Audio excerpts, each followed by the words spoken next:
que e-commerçant, vous êtes multitâche. Vous sourcez des produits, vous les mettez en vente sur une boutique que vous avez peut-être vous-même créée. Vous devez les vendre, faire du contenu autour de votre marque sur les réseaux sociaux, sur votre site. Vous devez gérer le service client et peut-être même votre stock. Bref, vous avez de nombreuses tâches quotidiennes et déjà beaucoup à faire. Et si je vous disais que cela vous amène à délaisser un aspect pourtant essentiel de votre business? Eh bien, c'est malheureusement le cas et on en parle aujourd'hui. On va voir ensemble ce qu'est la microcopie. Et en fin de vidéo, on va se retrouver derrière mon écran pour que vous ayez un exemple concret. Mais qu'est-ce que la microcopie?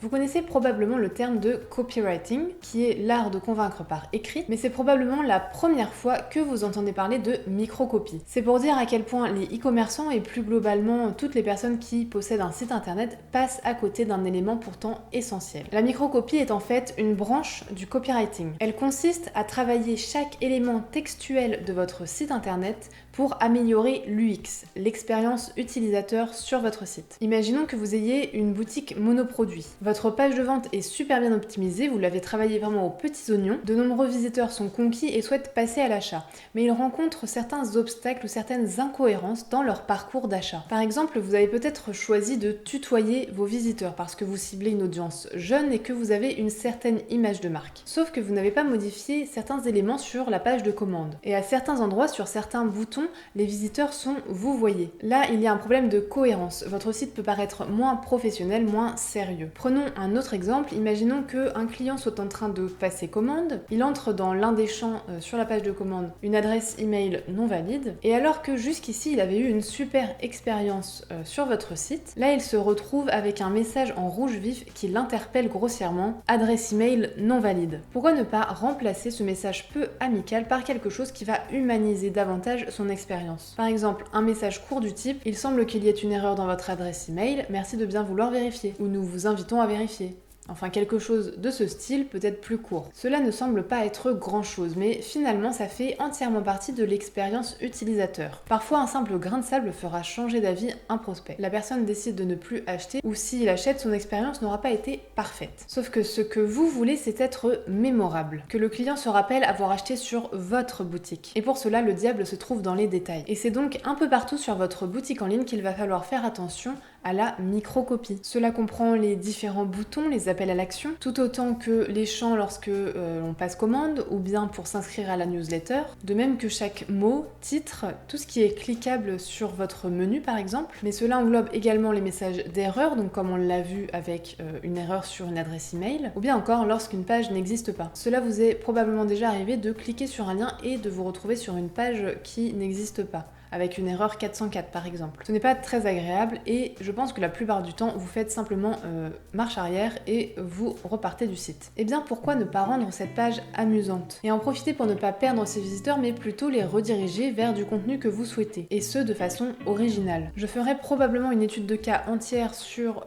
cet aspect de microcopie. J'ai déjà une idée de boutique en tête qui utilise à la perfection cette partie du copywriting. Donc si vous avez envie d'avoir un exemple de microcopie vraiment maîtrisée, je vous invite fortement à vous abonner et à activer la cloche des notifications. Comme ça, vous serez tenu au courant des sorties de prochaines vidéos. Et donc en particulier sur cette étude de cas sur la microcopie. Donc bien souvent, tous ces éléments textuels sont déjà inclus dans votre boutique lorsque vous la créez. Donc par exemple sur une plateforme comme Shopify ou encore sur WordPress, il peut y avoir certains éléments qui n'ont pas été très bien traduits de l'anglais au français et donc qui ne sont pas forcément pertinents pour vous et vos visiteurs. Dans d'autres cas, ce sont les développeurs qui ont intégré des mots ou des expressions assez généraux et qui ne prennent du coup pas en compte le marketing de votre entreprise, mais c'est normal puisqu'ils ne sont ni marketeurs ni copywriters, ce n'est vraiment pas leur métier. Et si le e-commerçant, le propriétaire du site, ne pense pas à la microcopie, personne ne va lui dire. Bref, globalement, on ne pense pas à modifier tous ces petits éléments textuels ou on le met au second plan si on y pense. On ne pense pas que cela ait vraiment une importance en comparaison de d'autres tâches, de d'autres détails. Et c'est pourtant tout le contraire, puisque cela peut conforter votre image et vos particularités. Ça peut vous permettre de tisser un lien particulier avec vos visiteurs, avec vos clients, afin d'être vraiment mémorable. Donc je vous invite vivement à travailler cet aspect de votre site internet. Pour terminer, on se retrouve sur mon écran. Je vais vous montrer concrètement tout ce qui est considéré comme de la microcopie pour vous donner des idées et que vous puissiez d'ores et déjà commencer à apporter des modifications à votre boutique en ligne. Donc on se retrouve sur le site web d'une enseigne bien connue d'ameublement. clients. On va commencer tout de suite par analyser un petit peu leur microcopie au niveau de leur header, donc de leur barre de menu notamment. Avant ça, on voit tout de suite tout en haut qu'il y a une barre qui semble être temporaire et liée au Covid probablement. Donc il y a disponibilité de nos produits et informations sur l'accès à nos magasins. Donc là, un client qui arrive sur le site et qui souhaiterait se rendre dans un magasin va tout de suite pouvoir savoir si il est possible d'aller dans le magasin ou non et comment faire pour avoir accès aux produits. Donc ensuite, dans le menu, on commence avec le premier bouton qui est simplement intitulé Produits. Donc c'est simple, clair, on sait tout de suite ce qu'on va retrouver derrière dès lors que l'on va cliquer sur le bouton. Donc ici on retrouve un petit menu avec toutes les catégories de produits. Et donc ici aussi, on peut parler de microcopie puisque tous ces éléments sont cliquables, tous ces éléments font entièrement partie de l'expérience des utilisateurs. Donc directement, quand on clique sur Produits, on peut directement voir les nouveautés. Ensuite, fin de série, dernière chance, donc là ils auraient pu simplement s'arrêter à fin de série. Mais le fait qu'ils mettent dernière chance en avant, ça montre vraiment que une fois qu'il y aura plus ces produits, ce sera fini, le client ne pourra plus y accéder. Ensuite on a idées cadeaux parce que c'est vrai qu'une grande partie des personnes peuvent trouver des idées de cadeaux sur ce site, donc ils ont mis ça en avant. Ensuite ici on a place à l'été. Donc ça donne envie de cliquer, on voit avec le petit point d'exclamation, ça attire l'œil vraiment et on a envie d'aller voir puisque c'est bientôt l'été. Si par exemple on a besoin d'aménager une terrasse ou un jardin, on peut se dire qu'en cliquant ici, on aura accès donc justement voilà au jardinage, éclairage saisonnier, pique-nique et loisirs de plein air, etc. etc. Ensuite on a meubles, mobilier accessoires d'extérieur, décoration, rangement, etc. etc. Donc là il n'y a pas d'effort particulier de fait, mais en même temps c'est clair, on sait lorsque l'on clique sur quelque chose, voilà, on arrive sur en fait ce qu'on a demandé. Donc lit et matelas, on se retrouve forcément avec les lits, matelas et tout ce qui a un lien avec ces produits-là. Si on retourne ensuite sur notre barre de menu, donc on a pièces.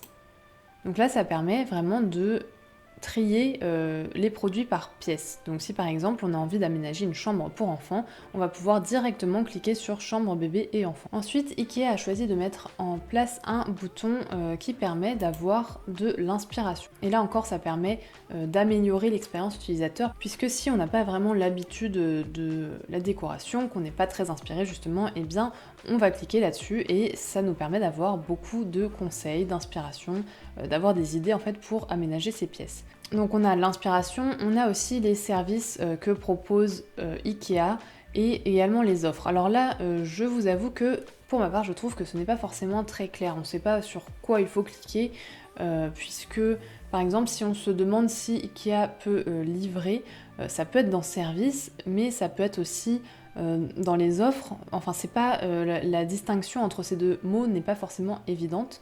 Après offre, ça peut être justement les promotions peut-être, donc là on va cliquer, on va voir, voilà c'est offre et promotion. Donc peut-être qu'il aurait peut-être été plus intéressant de mettre ici le mot promotion plutôt que offre par rapport au service juste à côté. Ensuite, on passe à la barre de recherche. Donc souvent, les barres de recherche, c'est vraiment très intéressant quand on a un grand catalogue surtout, ou même sur un blog pour retrouver des idées d'articles, enfin des sujets d'articles. Donc bien souvent, lorsque l'on a une barre de recherche comme celle-ci, on a la petite loupe et à côté, on peut avoir simplement le mot-clé rechercher ou recherche. Donc là, ils ont fait un petit effort et ils ont posé la question vraiment que recherchez-vous. Donc ça invite vraiment l'utilisateur à taper quelque chose et à rechercher un élément ou un meuble dont il a besoin.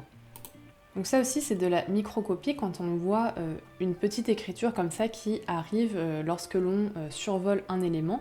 Donc ici on a suivi de commande, ici on va avoir mon profil, favori et enfin le panier j'imagine, voilà. Donc tous ces éléments là aussi c'est de la microcopie. Ça permet d'aider l'utilisateur si jamais il n'est pas sûr de sur quoi il va cliquer et pourquoi pas de l'y inviter. Si vous le souhaitez, vous pouvez mettre quelque chose un petit peu plus original. Donc là on retourne sur la page d'accueil et on va regarder un petit peu tous les appels à l'action. Donc le premier appel à l'action, il est ici, c'est information sur nos magasins et nos services. Donc je pense qu'ils mettent vraiment ça et ça en haut en avant parce que la plupart de leurs clients achètent normalement en magasin et actuellement les magasins IKEA sont fermés, une bonne partie des clients vont peut-être venir ici à la recherche d'informations justement sur ce qui est encore possible d'acheter en ligne ou de se faire livrer par exemple. Ensuite on descend un peu et l'autre appel à l'action qui est un peu plus discret cette fois-ci, c'est découvrir tous nos services. Donc c'est assez clair en fait quand on clique dessus, on voit donc les services et conseils pendant la fermeture des magasins, donc c'est toujours par rapport au Covid. Ensuite si on descend on arrive sur une autre partie qui concerne donc l'été et donc leurs produits saisonniers. On peut découvrir les solutions pour l'extérieur en cliquant ici. Là ce qui est intéressant c'est que quand on descend en fait on arrive directement face à la nouveauté ici. Donc on voit que c'est écrit nouveau, ensuite il y a le nom du produit et en fait après ce que c'est. Parce que c'est vrai que sur l'image on peut se demander ce que c'est, donc là c'est bien de préciser que c'est une enceinte. Ensuite on peut se balader ailleurs et on voit que les autres produits sont un peu moins mis en avant puisqu'il n'y a pas écrit nouveau et ce n'est pas eux qui apparaissent dès le début. Donc on voit toujours le nom du produit et ce que c'est. Donc là c'est important d'avoir mis le produit en fait, qu'est-ce que c'était, puisque sur les images, peut-être que des fois on ne voit pas exactement ce qu'on essaie de nous montrer. Ensuite on arrive à une partie en bleu donc que l'on voit vraiment et qui invite les utilisateurs à répondre à une enquête. Et là encore, c'est un appel à l'action plutôt simple et clair. On sait tout de suite ce qu'il va se passer si on clique sur le bouton. On arrive sur un petit sondage. Et d'ailleurs ici, c'est intéressant puisque on voit, là c'est vraiment un exemple de la microcopie qui arrive régulièrement sur de nombreux sites. Donc on voit que c'est écrit en anglais, sauf que ici bien on est en France. Alors là c'est fait exprès pour le coup, puisque c'est bonjour en suédois, mais ici je pense que c'est un oubli. Et là c'est pareil, quand on continue le petit sondage, eh bien on voit back et submit, donc logiquement on sait ce que ça veut dire, mais il y a peut-être des personnes en France qui parlent pas un seul mot d'anglais, donc back et submit ne va pas leur parler. Donc ça c'est un petit problème dans leur microcopie. Donc on retourne sur le site de IKEA. Et donc ici, on voit qu'il y a certaines choses qui ne sont pas forcément cohérentes. Donc là, ce sont des appels à l'action. Donc on voit ici que c'est un verbe à l'infinitif.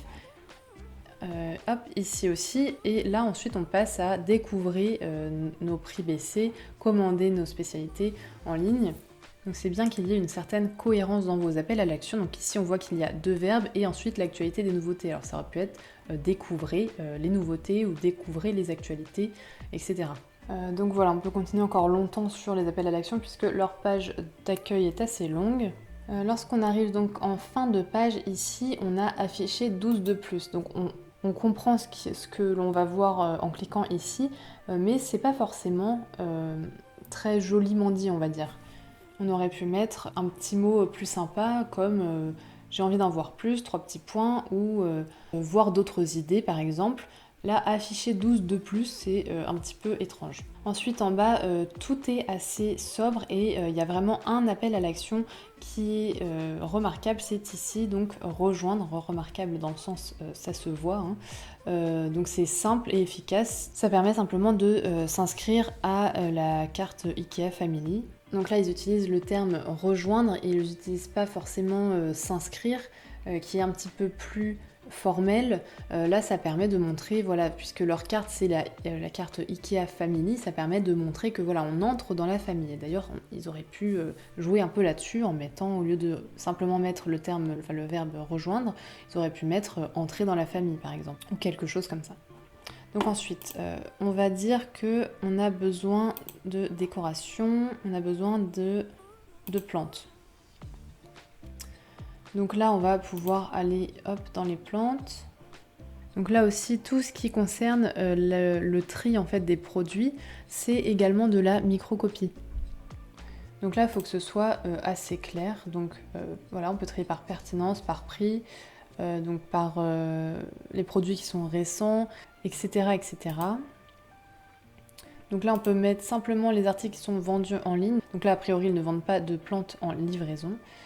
Donc par prix, on peut choisir la gamme de prix, de couleurs, etc. Donc imaginons que nous souhaitions acheter ce produit. Donc là, c'est assez clair. L'appel à l'action, c'est ajouter au panier.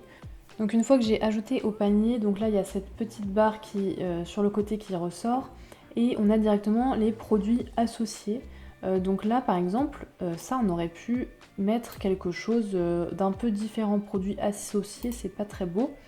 On aurait pu par exemple simplement écrire d'autres produits qui pourraient vous plaire, 3 petits points, et on liste tous ces produits.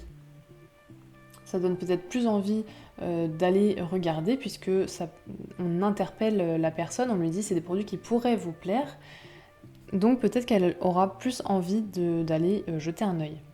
Alors que là, produits associés, bon je sais pas, j'ai juste envie d'aller voir mon panier moi. Donc d'ailleurs là il y avait le petit bouton voir mon panier. Ensuite, sur la page panier directement, on met en avant intéressé par notre service de montage. Alors j'imagine que ils mettent ça sur tous les produits. Je sais pas si c'est facile ou pas à faire de sélectionner les produits, mais là en l'occurrence c'est pas du tout pertinent par rapport aux produits que je m'apprête à acheter. Donc ils auraient pu éviter de mettre ça, puisque ça, là ça attire l'œil, donc c'est bien pour les autres produits, par exemple des meubles. C'est très intéressant de mettre ça comme ça avec la petite question qui interpelle vraiment, mais ici dans ce cas ça n'a aucun intérêt. Donc ici je peux passer commande directement, donc là il me demande si j'ai un compte, on peut se connecter ou en créer un, et entre parenthèses ils mettent bien c'est gratuit, donc ça c'est important de le mettre. Donc je passe commande. Et donc là a priori en fonction du code postal je vais avoir plusieurs façons de récupérer mon produit. Par exemple on va mettre 44 000.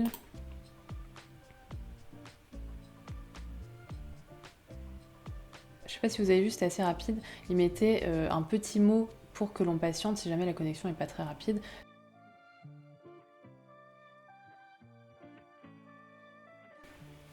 Donc ici, quand on est sur la page de commande, on peut voir donc l'étape 2, où devons-nous livrer votre commande. Donc ça c'est plus original que de simplement mettre information de livraison. Ça permet vraiment d'humaniser un petit peu plus l'expérience utilisateur, puisqu'on lui pose une question directement. Donc là, prénom, nom de famille, adresse mail, numéro de téléphone, adresse, etc. Donc ça c'est assez classique, donc vous pouvez faire dans le classique ou ajouter des éléments un petit peu plus originaux. Par exemple en fonction de votre audience ou bien surtout de votre image de marque. Ici au lieu d'écrire prénom, vous pourriez par exemple écrire votre petit nom ou un petit truc comme ça.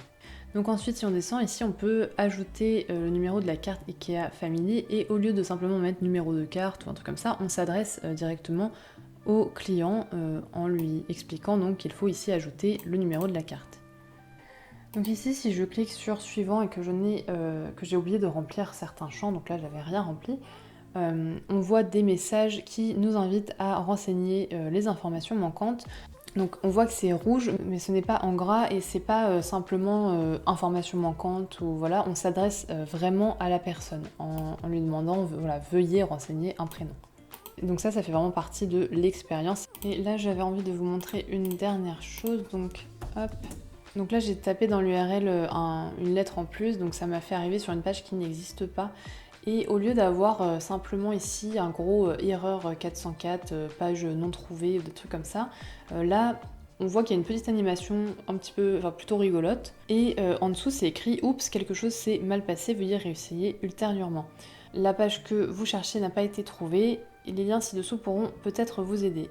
Donc là c'est un petit message plutôt sympathique qui nous invite à retourner vers la page d'accueil, alors que sur beaucoup de sites on a simplement un gros message erreur 404, pas très agréable et on ne sait pas trop où il faut aller, alors que là c'est clair, voilà, on peut retourner à la page d'accueil si on le souhaite. Voilà, j'ai fait le tour, je reviendrai très prochainement sur cette notion de microcopie. On verra ensemble donc dans une prochaine vidéo une étude de cas complète. D'ici là, n'hésitez pas à vous abonner, à liker la vidéo ou bien encore à la commenter. Si vous pensez que ça peut être utile à d'autres e-commerçants, n'hésitez pas également à la partager. Moi je vous dis à très vite pour la prochaine vidéo.